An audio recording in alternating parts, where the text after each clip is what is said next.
Hello students and hello everyone. This is Teacher Angel and welcome back to our accounting online video lessons. In the previous video lesson that we had, we already discussed the introduction to financial liabilities, the financial liabilities that are measured at fair value through profit or loss, and the three examples of financial liabilities that are measured at amortized cost, namely the bonds payable, notes payable, and loans payable. So in the very recent video lesson that we had, I have differentiated the three examples of financial liabilities. So now we will go to the accounting for the bonds payable. So again, bonds payable is a formal unconditional promise made under seal to pay a specified sum of money at a determinable future date to make periodic interest payment at a stated rate until the principal sum is paid. How do we measure the bonds payable? So initially, it will be measured at fair value minus the transaction cost.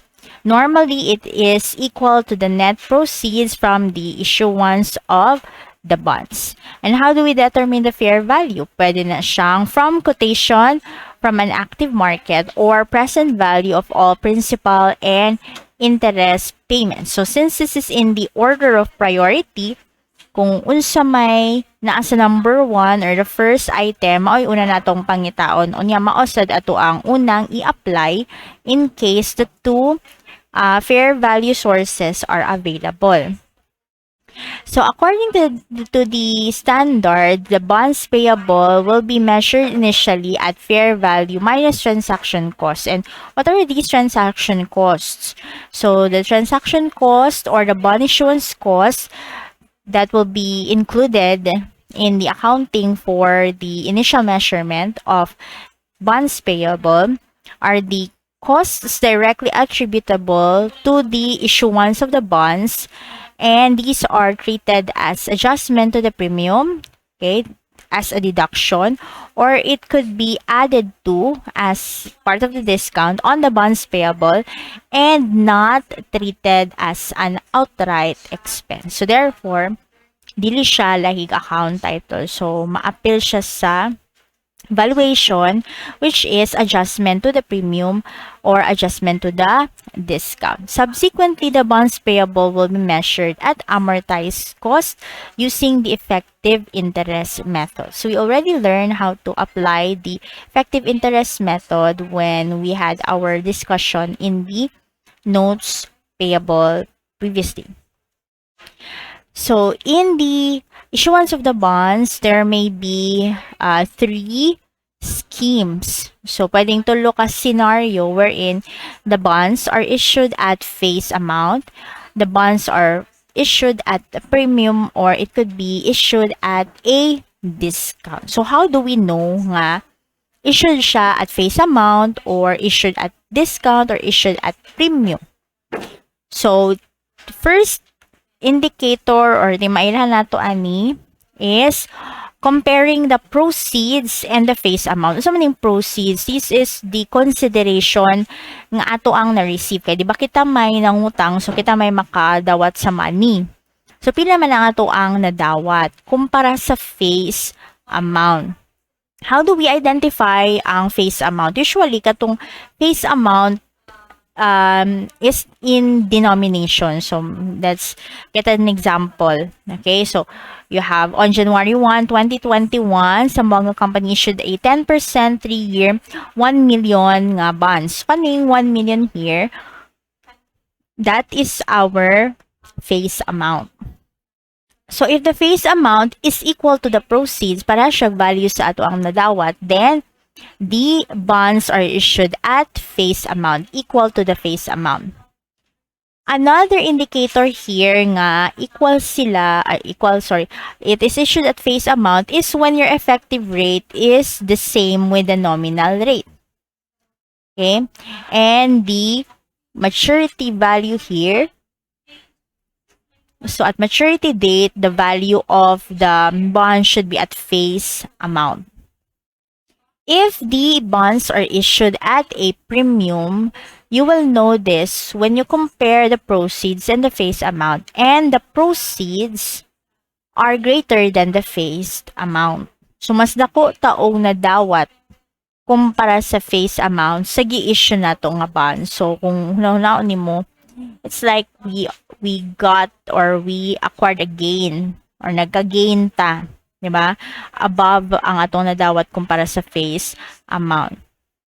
In here, tanawa ang sign, effective rate is lesser than the nominal rate. So, bali siya, instead nga kani, diri nga side, di ba?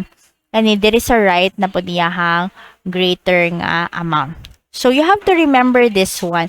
Ang proceeds, manggod, ang gamiton nga rate ana sa proceeds is your effective rate. Sila may pares. Okay? And then, ang nominal rate po nimo pares niya face amount. Okay? So, kung, di ba, kung mag-amortize ta using effective interest method, di ba, i-multiply na to si nominal rate or the stated rate by the face amount. And the effective rate, i-multiply sa present value. Sila pares na niya. So, dapat, opposite sila og sign. Unya, parallel, ang proceeds dapat ang kalinya po niya kay si effective rate. Unya, si face amount, kalinya po niya si nominal rate. Then, if it is a discount, opposite siya sa premium. So, pag discount, gamay taog na dawat kumpara sa face amount sa atuang gi-issue nga bonds. On the other hand, yung effective rate will now be greater than the nominal rate. So, dili siya pwede nga greater than the face amount ang proceeds o niya greater than the nominal rate ang effective rate. So, dapat dili sila parehas og sign. And kanidyo ni sila ang pares, ang proceeds ug ang effective rate o niya ang face amount ug ang nominal rate. All of these schemes here will result to having the face amount, the total value of the face amount at maturity date. How do we present the bonds payable? So that would be at net carrying value. If it is issued at the face amount, the net carrying value is equivalent to the face amount. If it's issued at a discount, so your face amount will be deducted by the discount on bonds payable.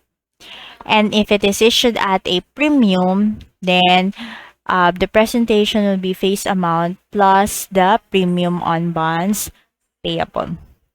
Now, let's go to the first illustration. So, in this problem, you have here the title, term bonds. What do you mean by term bonds? So, kung term bonds na siya, pasabot, the bonds have a maturity or a lump sum maturity. Ang iyahang maturity date would be after several years or depende kung after 2 years, after 3 years. Pero ang iyahang tibok principal will mature on at a specific one date lang, kasalang. Because kung nasa several maturity dates, ang iyahang principal, unya gitigi-tigi siya, ang tawag na po na is serial bonds. So, kaning term bonds, lump sum payment of principal.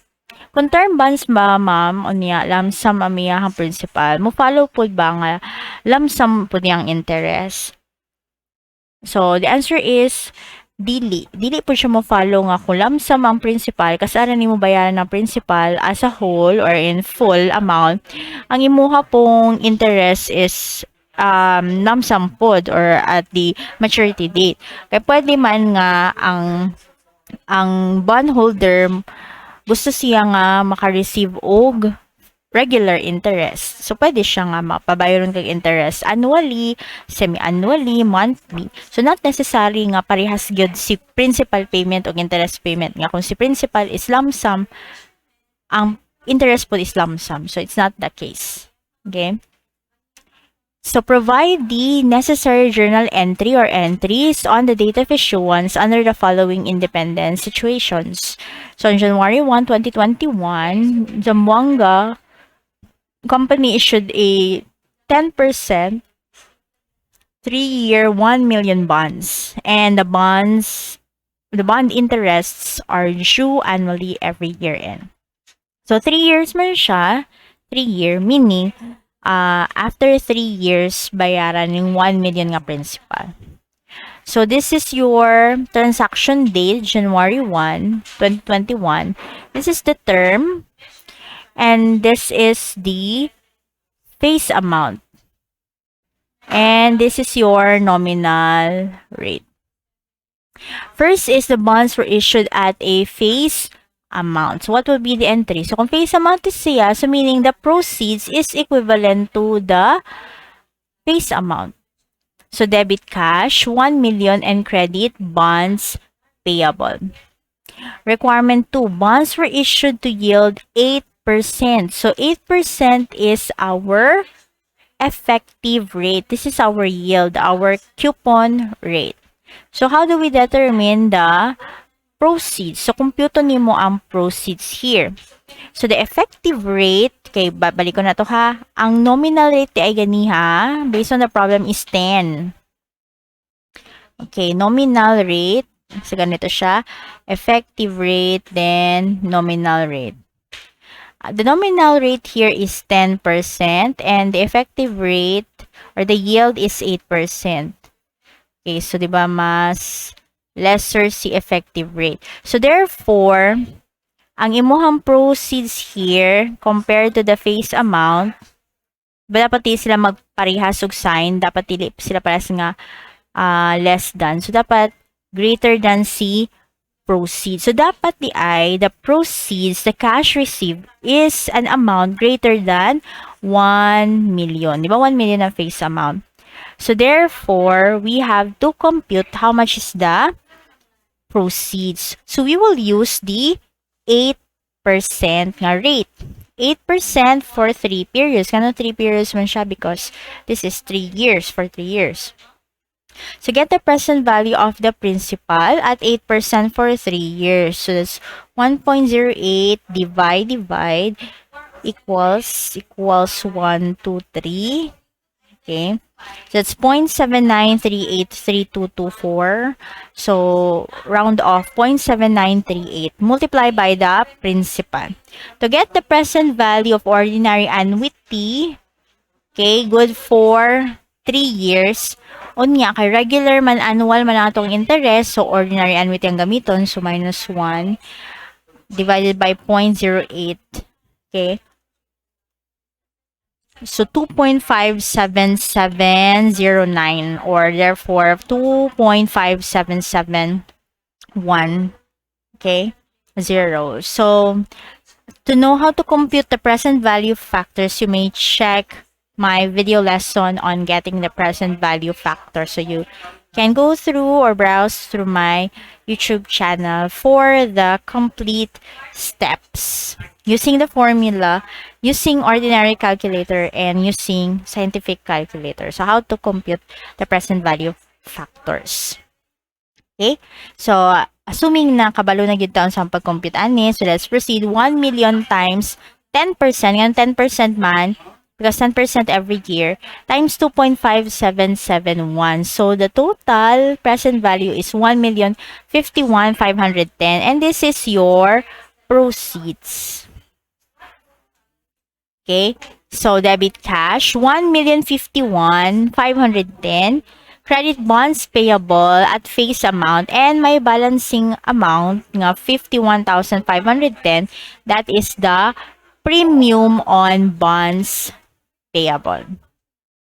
Next, what if the yield is 12%? It's greater than the nominal rate. Okay. So again, effective rate versus nominal rate. The nominal rate is 10 and the effective rate is 12. So here, your effective rate is greater. Okay. So therefore, dapat kaning pikas kay less than. And ang pali sa nominal rate kay face amount, proceeds here. The face amount is 1 million. So dapat ang proceeds is an amount lesser than the face amount of 1 million. So let's compute the proceeds. The 12% would be converted to a present value factor for 3 periods. Okay? So, multiply, you will get 951,980, which is, diba, proves that this is true. Your proceeds would be lesser than the face amount. So, debit cash, 951,980. Credit the bonds payable, 1 million. And the balancing figure in the debit side is 49,020. Okay, yun sa na siya pagkuha. Kung ano yung difference sa 1 million og 951,980. Since na siya sa debit side, ang account title niya kay discount on bonds payable. 4. Bonds were issued to yield 12% but were quoted at 98. Okay, so asa man gyud ang gamiton. Duha ka book siya. Na siya 12% that will help us compute the proceeds at the present value factor or at present value, and we have the quotation. Unsa ganito yung priority add to, di ba? So priority nato kay ang quotation, di ba? So therefore 1 million times 98. Ganong i-prioritize mo ng quotation, ma'am, kay naman there is a theory, di ba, that the fair value should be determined through quotation or through present value of the principal and interest payments. Since the quotation is given at 98%, so may gamito na to. Debit cash, 980,000. Credit bonds payable, 1 million. So the balancing figure is 20,000 then discount on bonds payable. Okay, another illustration. What if the bonds are issued at a premium on interest days? So, unsa ganina siya pag premium? So, kung premium na siya, what would be the scenario? So, the proceeds versus the face amount. So, ang proceeds ani is greater than the face amount. The face amount in the problem is 1 million. So, the proceeds would be an amount greater than 1 million. The term is 5 years. Dated June 30 with stated rate of 10%. Interest is semi-annual every June 30 and December 31. The yield is 8%. So, i-compare na po nato si effective rate and si nominal rate. So, dapat, kay diri nga naman siya, so kanipikas. The nominal rate is 10%, then effective rate is 8%. So, tinuod. Okay? So, determine the following. What will be the bond issue price and what will be the interest expense, carrying value, and provide the journal entries. First is get the issue price. So, use the yield. Okay? Yield of 8%. But look at the problem. The problem here, the principal is paid semi-annually. So, therefore, interest. Interest is paid semi-annually. So, therefore, your rate here should be at semi-annual. Okay? Again, since your interest payments here is paid semi-annually, then your interest rate should also be in semi-annuals. So, kung 1 year nga rate is 8%, unya, naamatay duha ka semi-annuals, so, i-divide nato siya by 2 to get the rate per semi-annual. So, therefore, ang mahimo na tong rate here would be 4%. Then, ang imuha sang stated rate, imuha sad siyang i-divide by 2 or imuha siyang i-convert nga per semi-annual. So, we have 5%. Next, we compute now the issue price. So, get the factors at 4% for 10 periods. Ganong 10 periods naman po ni siya, ma'am. Kung mag-divide ka sa imuhang rate, ang imuha sad nga term or ang imuhang time period must be increased. Kaya, di ba? Pila naman ka periods ang ato ang magamit ani. Kung 5 years siya, o niya na ay 2 semi-annuals every year. So, 5 times 2 is 10. So, 10 ato ang period. So, therefore, ang period na to, dili yun siya necessary nga based on the number of years. But it is based on the number of periods that are being covered in the problem. So, 5 years man siya, niya, semi-annual man na ng interest. So, pila man ka semi-annuals in 5 years? So, that would be 10. Kung ang 1 year is 10%, pila man ang rate for every semi-annual? So, dapat na ito i-divide by 2. So, tag 5% per semi-annual. For the yield, if it's 8% a year, so kada semi-annual, it would be 4%. So, multiply now the factors, assuming that we already computed these amounts. So, 1 million times 0.6756. So, that's 675, 600.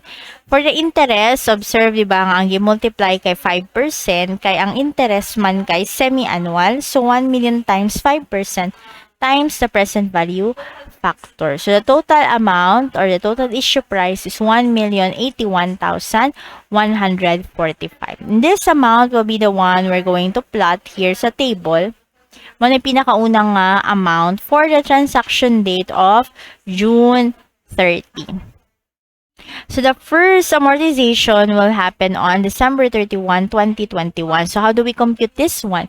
So, your interest expense is equal to 1,081,145 times 4%.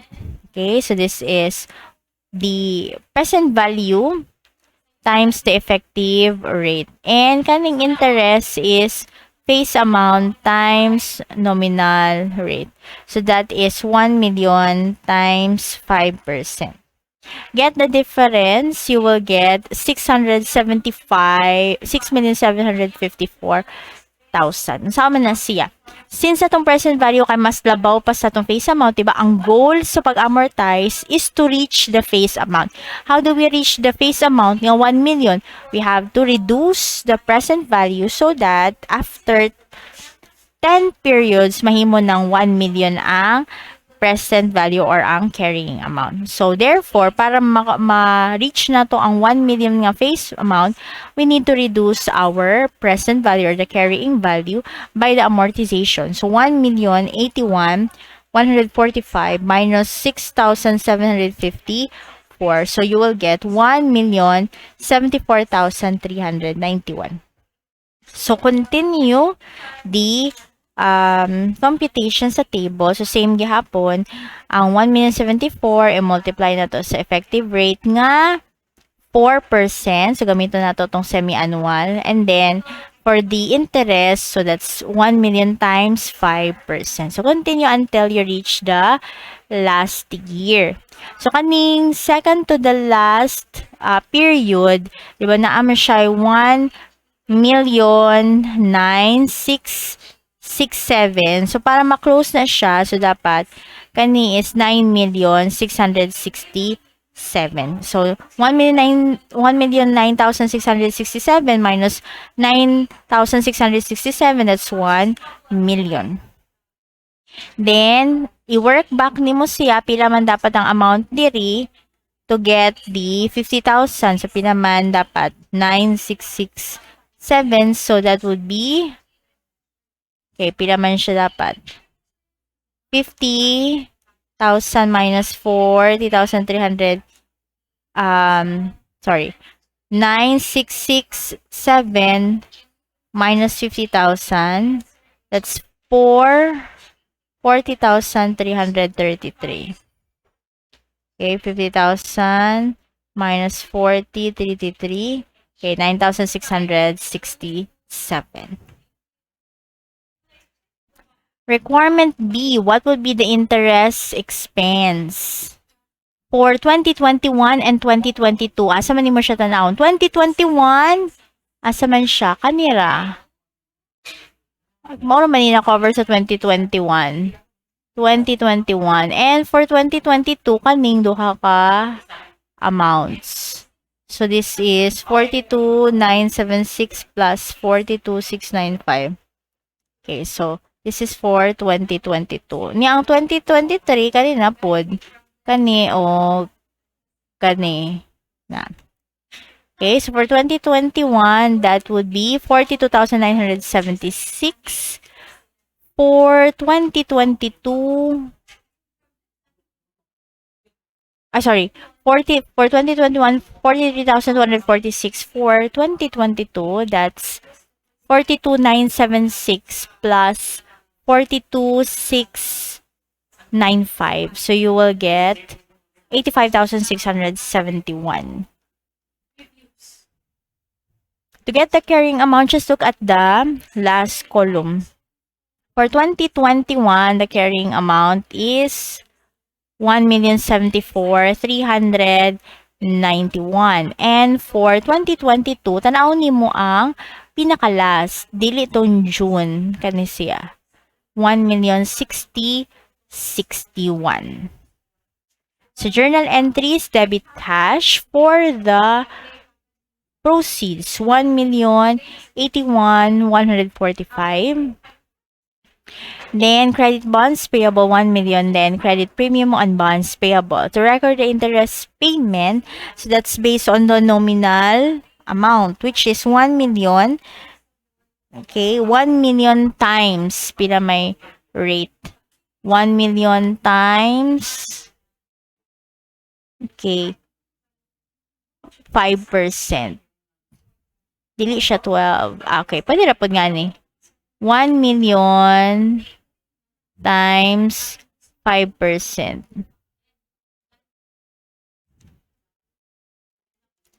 Okay.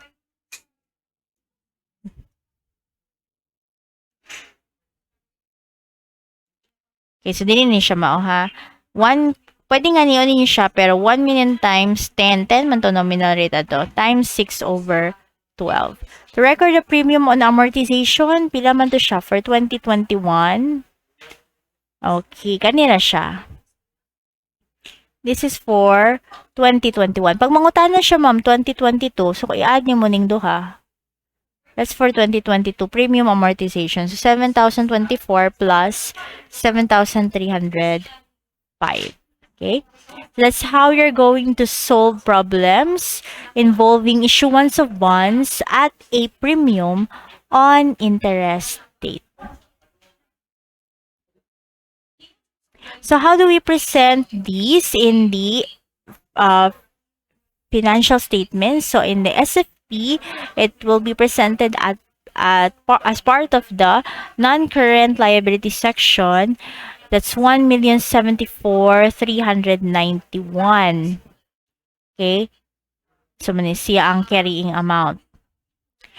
Next is, in the statement of comprehensive incomes, you will recognize the interest expense. Pila may interest expense ani? So, kani siya, 43,246. This is for 2021. And then, you have, for the notes payable, okay, present this way, 1 million, and then add the premium on bonds payable. Pila may premium on bonds payable ani? Okay. So, you have, originally, pila man tong amounts?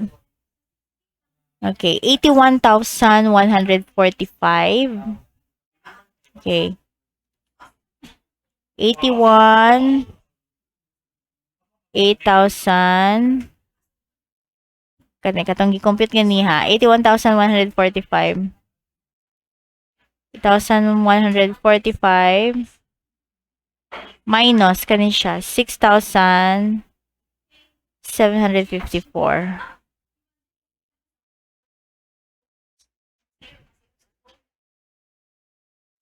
So 74,391. So i-add siya, okay, to get the carrying amount. Or pwede sa tong ganiha, 1,081,145 minus 6,754. Pero, pag mag-presenta nga ni siya. Pero kung mag-solve tag problem, pwede rin siya nga niyon. Pwede rin mo tanaw lalo sa table. And anyway, you will get the same amount, 1,074,391. Okay? So that's for illustration 2. Issuance of bonds at a premium on interest date. Now let's go to illustration 3. how to record and how to account for issuance of bonds at a discount. So here, we have 5-year bonds. Same siya, June 30 ang date, and the interest is payable semi-annually. The bonds yield 12%. So baliktad, di ba? Pag ang effective rate niya is here lesser than the nominal rate. The nominal rate is 10, then effective rate is 12. So therefore, the proceeds here is greater than the face amount. A face amount kay 1 million, so your proceeds should be greater. So pila man ka ha? So again, we have to get the semi-annual interest rates. Since in the problem, the payment of the interest is semi-annual, we have to get the semi-annual rates for our interest. For the effective rate, divide by 2, that's 6%. For the nominal rate, divide by 2, so that's 5%. So which of the two will be used as present value factor? We will use the effective rate, which is 6%. So, muna siya gamiton sa present value factor. But, magamit gihapon si 5% to get the interest. Okay? Interest per semi-annual. But the factor will be based on the effective rate. So, the factors that are computed, okay, assuming you already know how to compute the present value factors, so you will have 0.5584 for the present value of 1 for 10 periods. Then 7.3601 for present value of ordinary annuity of 6% for 10 periods. So, just a recap or recall sa atong lesson before, di ba? Magamit sa present value of 1 for lump sum payments. So, lump sum kas ang bayan. And ang ordinary annuity, present value of ordinary annuity is for installments. So, ang interest naman nato ani ang installment. So, ang interest atong multiplyan of present value of ordinary annuity factor. So, you will get the present value of 926,405. So, this goes to show nga correct, di ba? That the proceeds would be lesser than the face amount kung naay discount. Okay. Now, let us compute the interest payment, interest expense, and then amortization, okay, when there is a discount using the effective interest method. So, again, you have to plot since semi-annual siya, so ang dates po nato kay semi-annual. Then, we will use this issue price as our first carrying value. Again, your interest payment is you have your face amount times the nominal rate. Then, for interest expense, proceeds, present value times effective rate. So, this is 926,405 times 6%. Okay?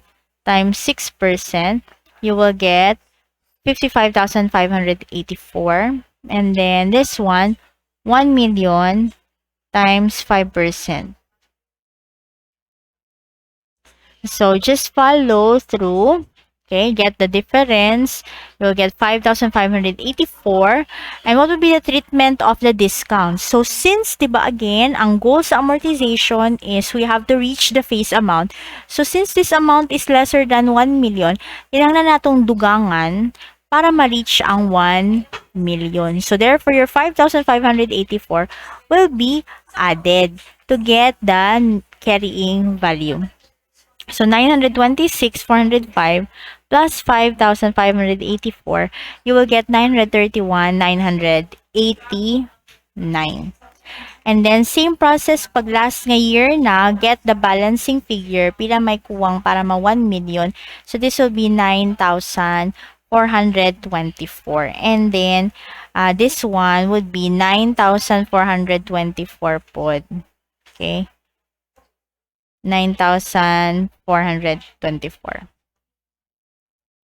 Okay, so what would be the interest expense? Okay, for 2021, kanira, 55,584. This is for 2021. For 2022, kanipong duha, 2022. So, i-add mo siya, you will get 112,194. Pag mangutanag 2023, ma'am, kanipod, 2023. So, i-add mo siya. Pila may amortization. So, kung 2021 ang hisgutan, so kani. Kung 2022, i-adding duha. Kay same year man siya. Kung 2023, kanipod sila ang i-add. To get the carrying amount at the end of the year, tanawa lang, asa man diri na to nung sa December 31. So, kani. Then, asa may sunod, 2022. So, kani. Then, kanina sa for 2023, 2024, 2025. Alright? So, how do we prepare the entries? So, to record the issuance of bonds, debit cash 900, sakto ba? 26,405. Then, credit bonds payable 1 million. So, the balancing figure is a discount, which is 73,595. To get the interest, so that's based on the face amount times the nominal rate. Pila may nominal rate ani? 10% a year. Okay, so kani siya dili siya 12 ha, this is 10. Okay, pwede po siya 1 million times 5% largo, katon 10% divided by 2. So 1 million times 5% or 1 million times 10% times 6 over 12. To record the premium, so you have katong para 2021. Okay, kani siya. How do we present it? Okay, as part of the non-current liability section, 931,989. For interest expense, that is not based on the interest payment but on the interest expense gyud nga naa sa table. Then you have notes. Since this is a discount is a deduction. So 1 million minus 68,011. So this naman na siya gikan ng 68,011, ma'am. 73,595, di ba ma'am na siya dire? Okay, minus 5,584. Or you can use the, di ba mo ni answer? Pwede po ka ani magtanaw. Okay, sa table largo, 931989. Okay, so what are the important items or important notes to remember? Okay, so when it is a premium, katong example ganiha, the carrying value is declining while the interest expense is also declining. Okay, balik na sa premium ha, puro daw declining. Okay. So, declining yahang interest expense. Sakto ba? Premium man ni siya. O pagamay. And the present value is decreasing. But the amortization, tanawa yung amortization, it is increasing. If it's a discount, it's opposite. Interest expense is, ayun sa man, increasing. So, opposite siya. Interest expense increasing, present value is increasing. What about the discount? That is increasing. So, at both schemes, increasing amortization. Pero, opposite sila when we talk about the carrying value and the interest expense. So, those are our examples for the accounting for term bonds. In our next lesson, we will be talking about the serial bonds. So, check out our next video lessons regarding the accounting for serial bonds. If you like this video, don't forget to click like, subscribe, and hit the notification bell to be updated with the latest video lessons. Thank you for watching.